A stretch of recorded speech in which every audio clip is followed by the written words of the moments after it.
Hello everyone. 9th class के physics की second chapter जो है laws of force and laws of motion के एक वीडियो हमने इससे पहले अपलोड किया था, जिसमें फोर्स के डेफिनेशन को डिफाइन करने की कोशिश किया गया था। बल क्या है?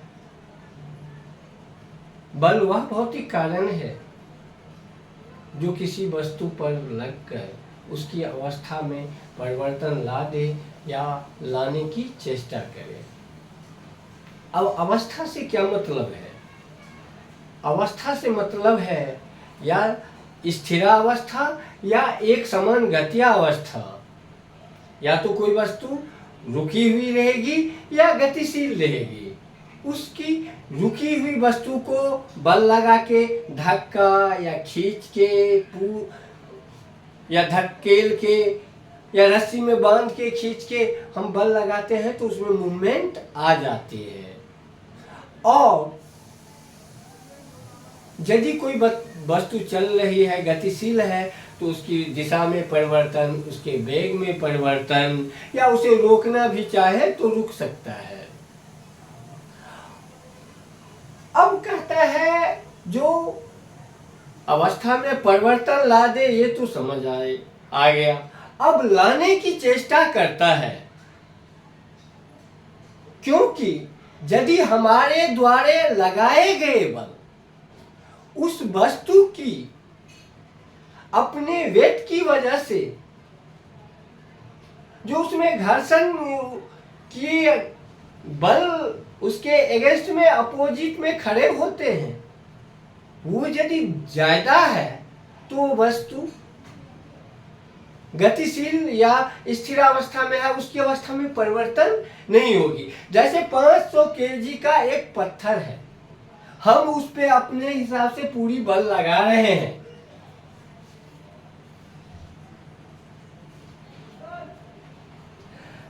तो क्या होगा? ये पत्थर हमसे नहीं खिसकेगा, लेकिन हम उस पे बल जरूर लगा रहे हैं।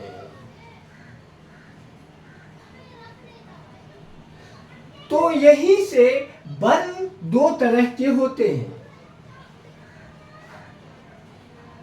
संतुलित बल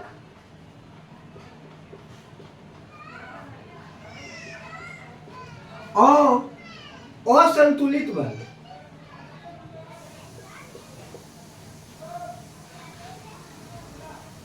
यानी बैलेंस फोर्स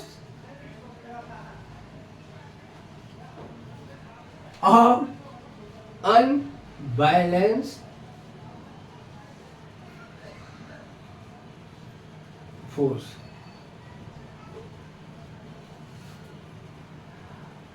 अब संतुलित बल किसे कहते हैं? तो ये बल लगाया और ये अपने घर्षण या अपने वजन के कारण जो इसके इनर्शिया की प्रॉपर्टी की वजह से ये इसके अंदर ये क्षमता होती है, प्रॉपर्टी की किसी भी गुण होता है जो अपनी पूर्वावस्था में सब कोई वस्तु रहना चाहती है। इस वजह से क्या होता है, हम जो बल लगाते हैं तो इस वस्तु के ये पत्थर अपने जगह से आगे की ओर गतिशील नहीं होता है, तो ऐसे बल को संतुलित बल कहेंगे। और जब इस पे हम 100 बंदे आके इकट्ठे एक ही साथ बल लगाते हैं इस पे,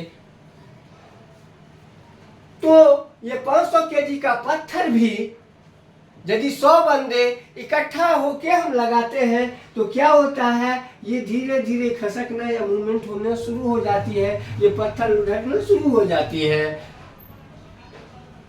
तो जब ये लुढ़कना शुरू हो जाता है तो तब इसे अनबैलेंस्ड फोर्स कहते हैं।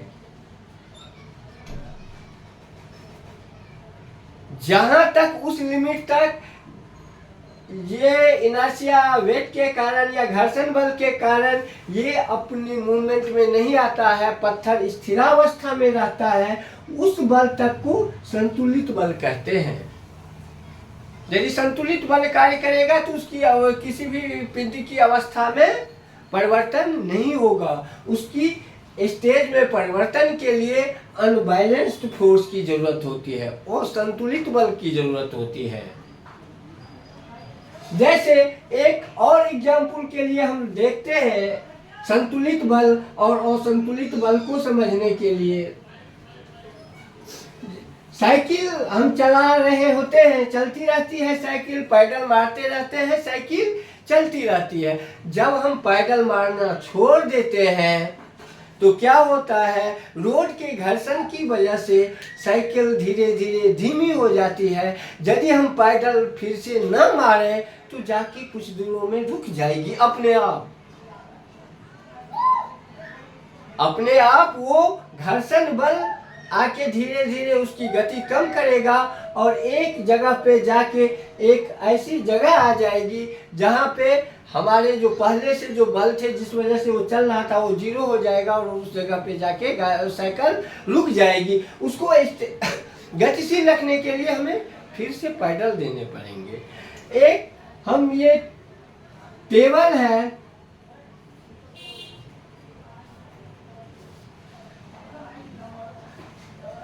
इस पे एक कोई पार्टिकल हमने सामान रख दिया है। अब क्या करते हैं, इसमें दोनों तरफ से हुक है लगा हुआ, एक इधर से खींचते हैं और एक इधर से खींचने वाला एक एक्स है और इधर से क्या खींचने वाला जो रोप लगी है इसका नाम हम वाई दे देते हैं। अब क्या होता है, यदि हम इस तरफ से बल लगाते हैं, इधर कुछ नहीं करते हैं, इस डायरेक्शन में ये पार्टिकल मूवमेंट शुरू कर देता है, खिसकना शुरू कर देता है। अब क्या होता है, यदि हम इधर से खींचते हैं, इधर बल लगाते हैं, इधर बल नहीं लगाते हैं, तो ये वस्तु इस डायरेक्शन में मूवमेंट करना शुरू कर देती है।